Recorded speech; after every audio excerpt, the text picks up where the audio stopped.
The Berenstain Bears' Trouble at School.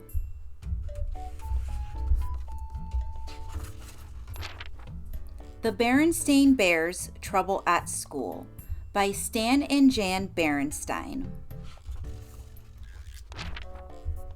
Though brother and sister bear were usually very healthy, they occasionally caught cold. So when brother came home from school one day sneezing and wheezing, Mama Bear knew just what to do. She took his temperature, tucked him into bed, and went right to the phone and called Dr. Grizzly. "Sneezing and wheezing in a temperature of 101, said Dr. Grizzly. "Keep him in bed, give him plenty of liquids, and keep him home from school until his temperature is back to normal."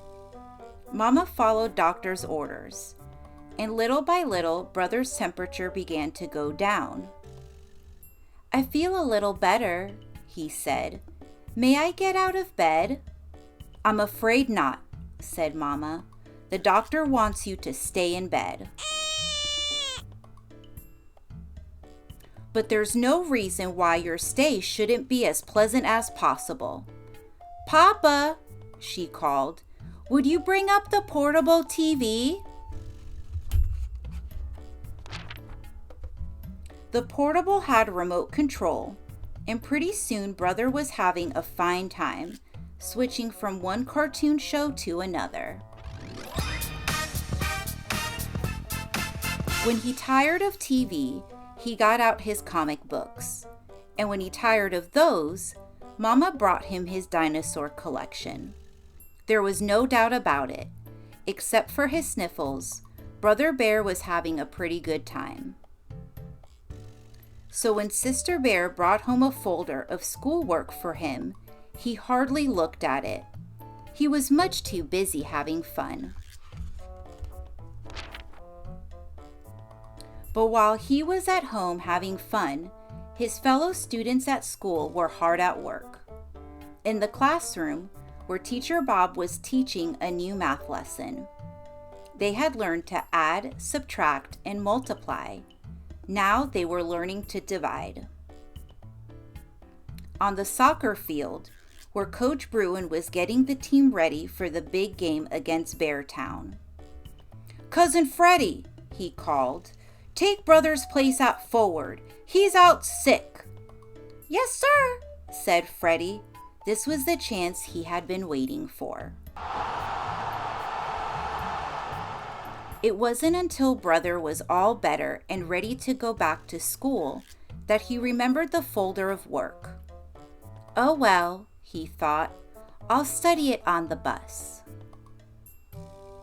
But that's where he heard about Freddie and the soccer team. He was so upset he forgot all about studying. When Coach Bruin had extra practice during early gym, brother became even more upset. It wasn't easy watching Freddie take his place on the team. Then, when brother got back to class, Teacher Bob said, "I certainly hope you studied that work folder, because we're going to have a quiz." "A quiz?" said brother. "On what?" "On division, of course," said Teacher Bob as he handed out the quiz papers. Brother might have managed even then. He was good with numbers and might have worked things out if only he'd been able to concentrate. But all he could think about was Cousin Freddie out there kicking field goals while he was on the bench. The quiz was a disaster. Not only did brother get every problem wrong, but Teacher Bob wrote on the paper, "Very poor, must be signed by parent." Brother didn't know which was worse, the soccer mess or the quiz disaster. What would he say to Mama and Papa when they asked him how things had gone at school? He was so busy feeling sorry for himself on the bus ride home that he didn't notice that Sister was coming down with a bad case of the sneezes and wheezes. "Oh dear," said Mama when she saw Sister. "You've caught Brother's cold. Into bed with you." She and Papa were so busy attending to Sister that they forgot to ask Brother how things went at school, and he didn't tell them.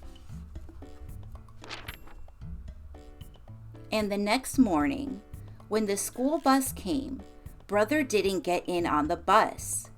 He hid in the tall grass until the bus was out of sight. The squirrels and bluebirds were puzzled. Brother was usually happy and cheerful, but not this morning. This morning, he looked unhappy and angry too.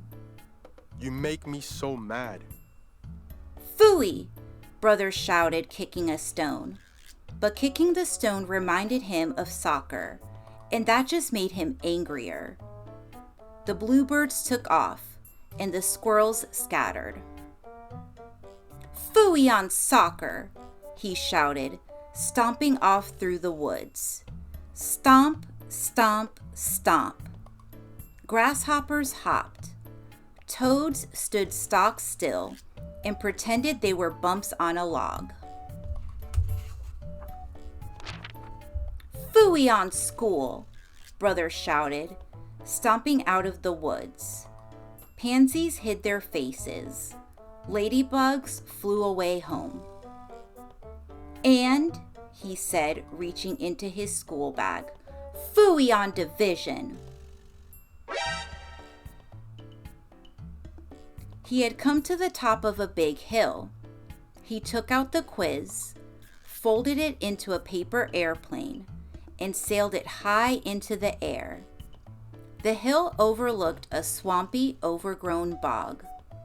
As Brother watched the quiz circle and swoop, he noticed something out of the corner of his eye. A familiar house at the edge of the bog. Grizzly Gramps was working on a ship model when he heard the knock. Gran was making cookies. They weren't expecting visitors, and they certainly weren't expecting Brother, especially during school hours. It didn't take long for the whole story to come out. Gramps and Grand listened quietly as Brother told them about catching cold, the folder of work, the soccer mess, the quiz disaster, the missed bus, and the paper airplane. "Come with me, young feller," said Gramps. "I want to show you something."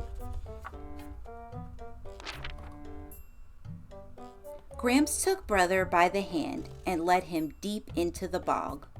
"There," he said, "that's what I wanted to show you." It was a very old wagon sunk almost out of sight in a muddy pond. "How did it get there?" asked Brother. "It wasn't easy," said Gramps. "I went into a lot of trouble getting that wagon into this swamp." Then, with a twinkle in his eye, he said, "Just the way you didn't get in over your head at school."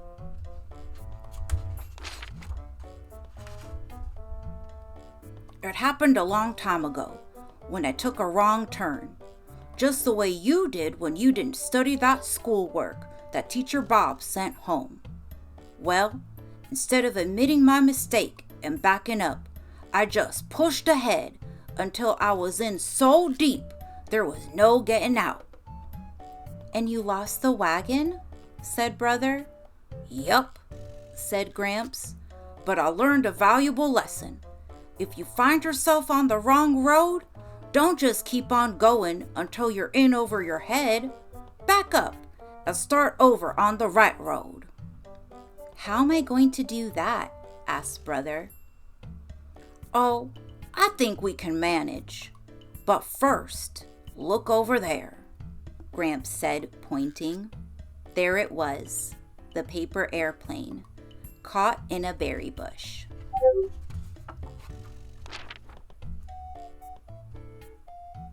"What do you think they'll say?" asked Brother later as they bounced along in Gramps' pickup. "We'll find out soon enough," said Gramps, pulling to a stop in front of the big tree house. "And let's not forget Gram's bag of cookies. They're her finest." Mama and Papa weren't exactly pleased when they heard about the big mess Brother had gotten himself into. But they didn't holler and pound the table either, not even Papa. He just looked like he might be going to when he saw the paper he had to sign. Gramps had tried to flatten it out, but it was still pretty wrinkled. "What happened to this?" he asked. "Oh," said Gramps, "it just sort of got folded a bit." That's when he brought out Grand's cookies. There were 10 of them. "Let's see now," he said. "There are 5 of us, counting Sister. So how many cookies do we each get?" "2, of course," said Brother, dividing them up. "Don't look now, young feller," said Gramps with a wink, "but you just divided 10 by 5. "Is that all there is to dividing?" said Brother. "That's all," said Gramps. "Come along," said Mama in a no-nonsense voice. "Come here, Ma!" "Where are we going?" asked Brother. "To school," Mama said as they got into the car. "But it's so late," protested Brother. "It's never too late to correct a mistake," Mama said, and off they went. Brother got to class in time for a retest. The class hadn't done very well on the division quiz, so Teacher Bob was giving them a second chance. Brother really concentrated and did much better. And that afternoon, he got a second chance at soccer too. It was the day of the big game against Beartown, and things weren't going very well. "Brother," said Coach Bruin, "I want you in for Freddie. I don't think he's quite ready for first team." "Glad to help, Coach," Brother said as he ran out onto the field. "You know what they say, it's never too late to correct a mistake." The end.